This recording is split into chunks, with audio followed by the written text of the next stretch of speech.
C'est pas vrai, il recommence. Eh oui, certains enfants disent encore l'avoir vu. Cela fait plusieurs années que ça dure maintenant. C'est plus possible. On leur dit qu'elle n'existe pas. Faut que ça entre dans leur tête. Une bonne fois pour toutes. Monsieur le maire, j'ai pas envie de vous dire comment faire votre travail, mais vous pouvez pas faire quelque chose? Malheureusement, il est impossible de faire cesser l'imaginaire des enfants. Nous devons juste leur dire qu'elle vient de leur esprit. Voilà ce que j'entends depuis plusieurs années, même depuis ma plus tendre enfance. Que des débiles. Ils se répètent tellement. Cela en devient agaçant. Chaque année, lors de la période de Pâques, les enfants sont effrayés par quelque chose. Et les adultes disent que c'est dans leur tête. Même les adolescents pensent comme leur aîné.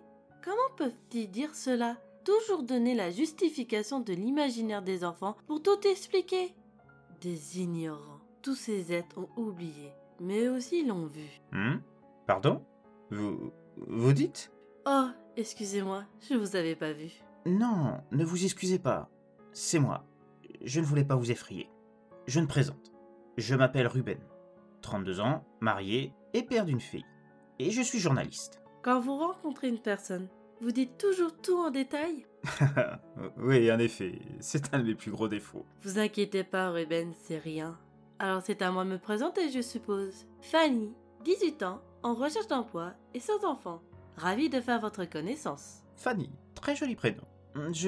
Allons ailleurs. Ici, tout a des oreilles. Je préfère aller plus loin par précaution. On ne sait jamais. Cela faisait fort longtemps qu'un journaliste n'était pas venu dans notre village. Pourtant, certains ont tenté de faire un article, mais les villageois ont refusé. Un arrêté a même été décrété pour les empêcher d'entrer au sein du village.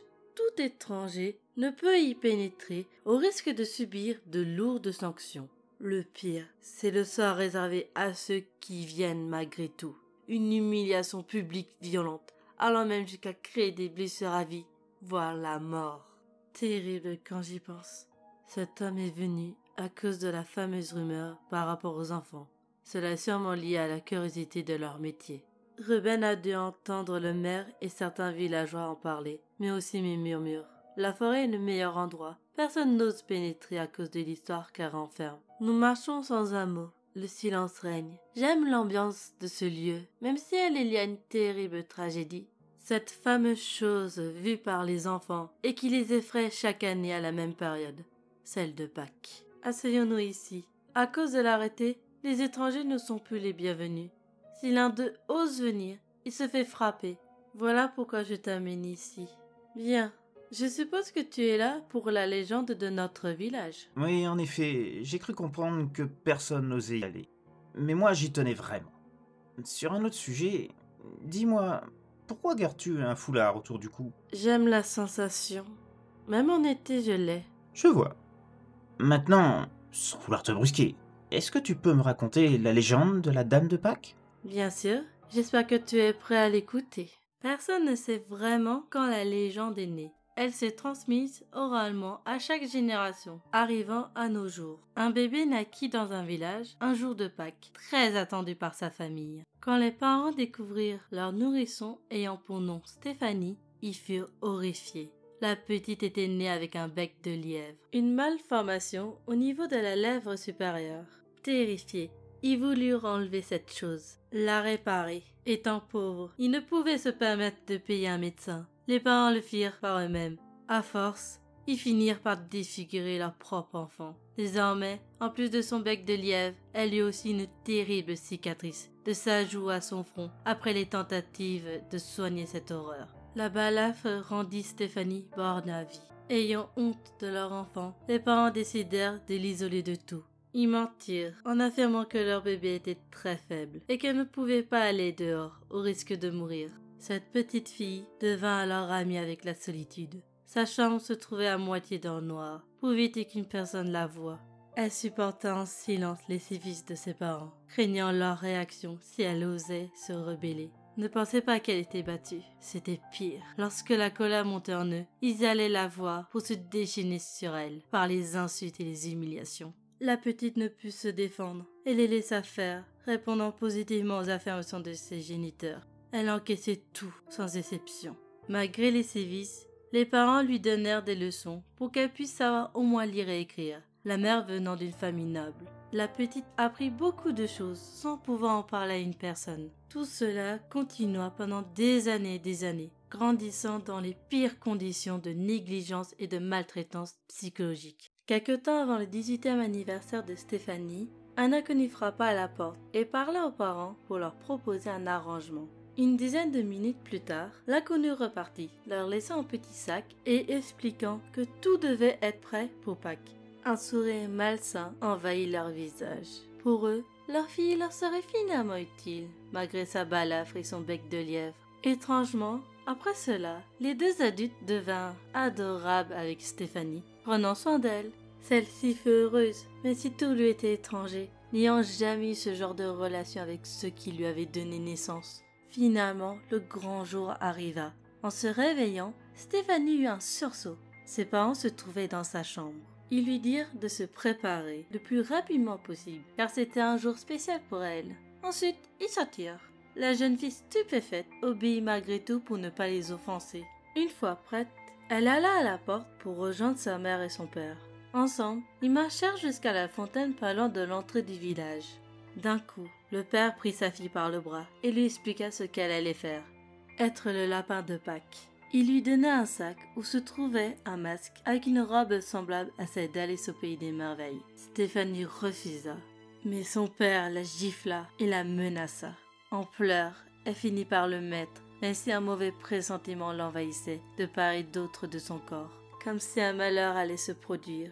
En plus, la jeune fille se trouvait ridicule dedans, mais ne pouvait rien faire pour empêcher tout cela. Ses parents furent satisfaits, et ils entrèrent ensemble au village. Tous les villageois, enfants comme adultes, se trouvaient sur les côtés de la ruelle. Sans comprendre, Stéphanie sentit qu'on la poussait de derrière.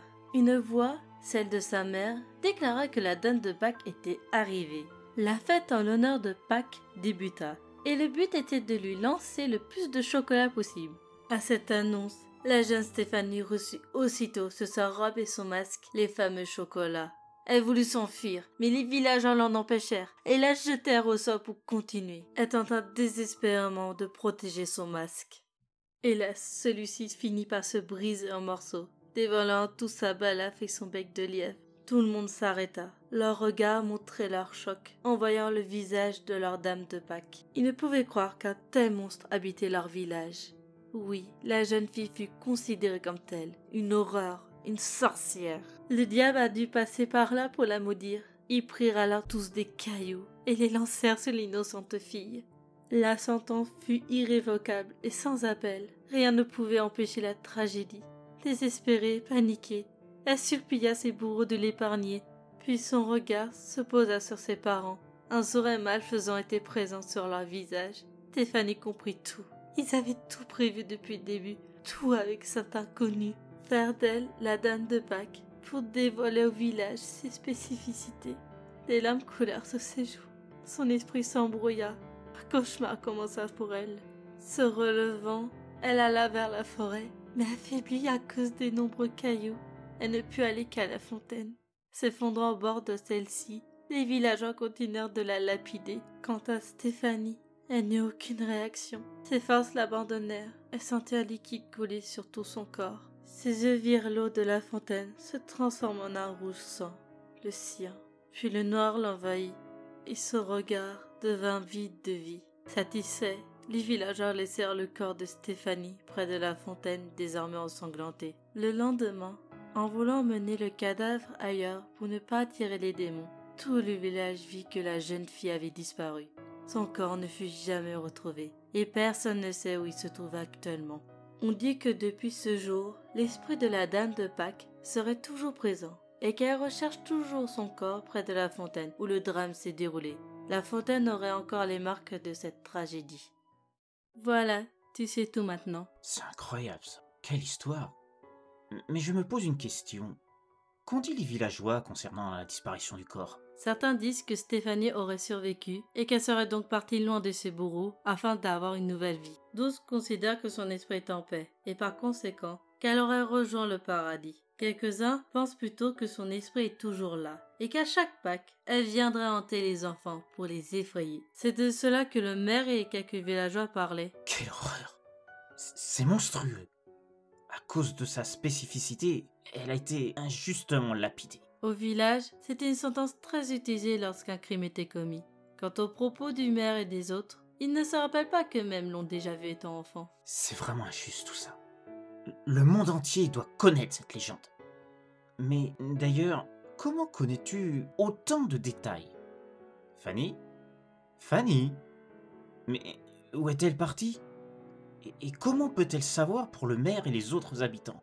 Il regarde autour de lui, mais ne trouve personne. Après tout, j'ai disparu sans qu'il s'en rende compte. Ruben reste pendant quelques minutes sans trop bouger, puis finit par s'en aller je ne sais où. Raconter cette légende m'a libéré en quelque sorte. Ce journaliste pourra la transmettre à travers les journaux ou autres la légende de la Dame de Pâques. Marchant sans but, je me dirige vers la vieille fontaine près du village, perdu dans mes pensées. Une vie gâchée par les personnes les plus proches, un jour de Pâques. La différence effraie les gens, mais cela est devenu ma force. Je retiens mon foulard, dévoilant un bec de lièvre. Ma frange s'envole pour dévoiler une terrible balafre. Oui, je suis la Dame de Pâques, cherchant la peur dans le regard des enfants, comme ceux qui m'ont lapidée. J'aime prendre la forme d'une jeune fille pour voir la réaction. Et aussi, cela me permet de me considérer un peu comme une personne vivante encore. Mon rejet par tous, parents comme villageois, s'est transformé en une haine. Les enfants sont la faiblesse des adultes. Alors, c'est le meilleur moyen de les atteindre. Tous les descendants des villageois qui m'ont fait du mal. Voir la panique dans les yeux des enfants me nourrit. Pour ne pas être reconnu, je mets un masque de lapin couvrant seulement le haut de mon visage. Après tout, ce sont les animaux représentant la fête de Pâques. Voir mon bec de lièvre et ma balafre les traumatisent. Je ne dévoilerai pas toutes les horreurs subies par les enfants. Ceci est mon petit secret. À l'adolescence, mon souvenir disparaît de leur esprit, permettant ainsi de garder mes actes secrets pour moi. Aucun enfant ne peut dire ce qu'il a subi à cause du traumatisme. Une fois mon plaisir nourri, je pars tranquillement près de ma fontaine, attendant l'année suivante pour faire de nouvelles victimes. Telle est la Dame de Pâques que je suis devenue.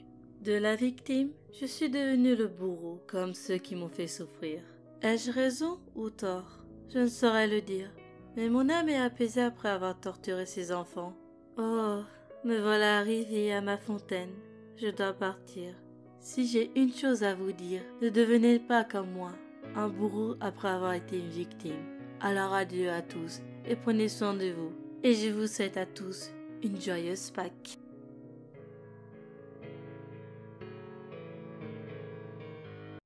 Pauvre Stéphanie, utilisée pour être la Dame de Pâques et ainsi être humiliée devant les autres à cause de sa différence. Une terrible tragédie. Au final, elle est devenue un esprit vengeur. Voilà une histoire qui s'éloigne des normes habituelles, parce que souvent, à Pâques, on parle des lapins tueurs ou encore des chocolats qui ont été trafiqués. En tout cas, j'espère que cette histoire vous aura plu. Je tiens à remercier mes amis conteurs et conteuses qui ont accepté de me prêter leur voix, c'est-à-dire Creepy Stories, Lady Kaliska, Histoire d'Autre Monde et Étrange au Rendez-vous. Encore merci à vous mes chers amis. Sur ce, je vais vous laisser, je vous dis encore joyeuse Pâques et je vous dis à la prochaine dans la roulante itinérante.